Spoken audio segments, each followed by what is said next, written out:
Hello， 大家好，我是塔塔。之前看了昨日的美食之后，一直对莲藕肉饼念念不忘。最近开始入秋，经常可以看到新鲜的莲藕。今天就来尝试这个属于秋天的照烧莲藕肉饼。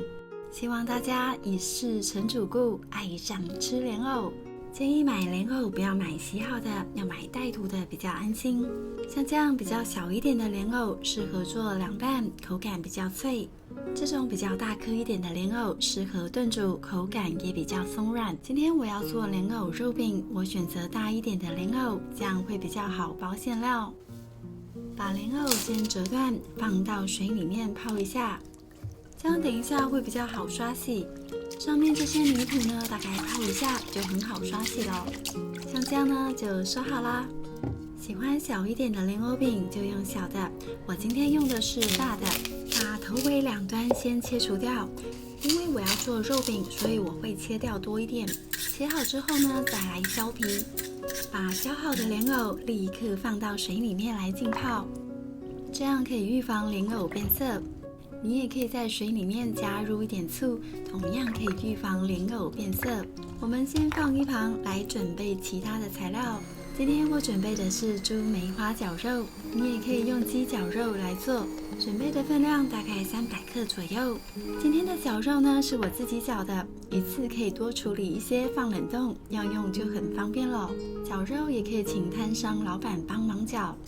肉馅的部分呢需要抹一点蒜泥跟姜泥。这边大概有8克的蒜泥跟8克的姜泥。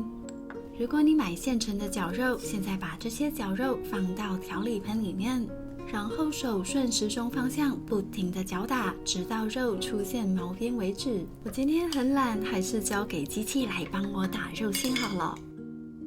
把肉馅呢都放到盆子里面，大概几秒钟的时间，打到像这样表面毛毛的，肉馅都粘在一起的样子就可以了。等肉馅产生粘性，再来加入所有的调味料，1小匙的糖，1小匙的胡椒粉，蒜泥、姜泥都放进来，2大匙的清酒，10cc 的酱油调味。接着就可以继续的搅拌几下，直到水分都吸收进去为止。打好的肉馅看起来颜色会比较深一点，然后湿润的感觉。最后呢，我们再补一点太白粉水进来，让肉馅粘着度更好一点。再稍微的打一下，让水分吸收进去就好了。把打好的肉馅取出来，放到盆子里，表面先贴一张保鲜膜。这时候呢，赶紧的把肉馅放到冷冻，先定型一下。等待的时候来调配一下酱汁的部分。这次的照烧酱汁有酱油、清酒、味淋、糖，还有一点醋。搅拌搅拌，酱汁就调好啦。现在呢，我们把莲藕取出来，切成一片一片的，找一个平稳一点的角度来切，不要切得太厚，也不要切得太薄，大概0.3到0.4公分的厚度。这个厚度呢，做出来的莲藕饼口感是恰当的。今天的分量大概准备2到3节的莲藕。把切好的莲藕再放回到刚刚的水里面。如果你有剩下来的莲藕，也可以切成巧块状，同样泡在醋水里面，隔天还可以做成其他的料理。最后呢，我们还需要一点葱包在肉馅里面，加一点葱，味道会更好。现在肉馅已经冷冻好了，可以开始来包肉饼咯。把这个肉馅先揉匀一下，然后再把葱放进来，慢慢的拌匀，直到葱花都均匀的在肉馅里面。大概像这样就可以了。这时候呢，准备2大匙的面粉，把莲藕拿起来沥干水分。再把这个莲藕片沾上一点面粉，像这样抖掉多余的面粉后放一旁备用。沾一点面粉，等一下包肉馅的时候才能固定住。现在拿一片莲藕片，挖一些肉馅铺在莲藕片上，接着呢，再拿另外一片压在肉馅上，这里很重要哦，一定要压确实，这样用力的压下去。最好呢，让肉馅卡在莲藕的洞里，这样等一下煎肉饼的时候，莲藕片才不会脱落。一开始放肉馅的时候，也可以向下压，让肉馅贴紧。另外一片呢，再压上来，侧面的部分滚一下面粉，这样就完成一个肉饼啦。今天的分量呢，大概可以做12片左右的肉饼。这里开中火加热一下。今天用半煎炸的方式，油会多一点点。等锅热了之后，再把肉饼放进来煎。